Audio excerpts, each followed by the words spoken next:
Hi guys! Dahil today off ko, maglilinis ako ng buong kwarto. Baka magtanong kayo bakit wala akong bed frame. Guys, bininta ko yung aking frame dahil mahirap maglipat-lipat sa tuwing gusto kong lumipat ng room. At ayan, linagay ko lang yung foam ko sa baba.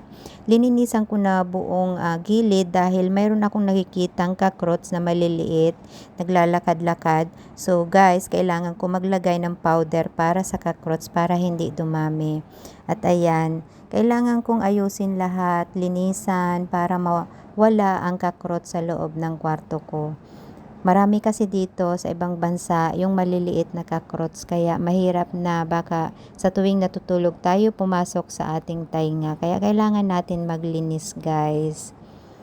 Bising-busy ako ngayon sa paglilinis. Mamaya naman maglalaba ako. At ayan, natapos ko na pala linisin ang aking kwarto. Nakapaglagay na rin ako ng powder para sa cockroach para hindi na sila pumasok sa aking kwarto. Have a good day!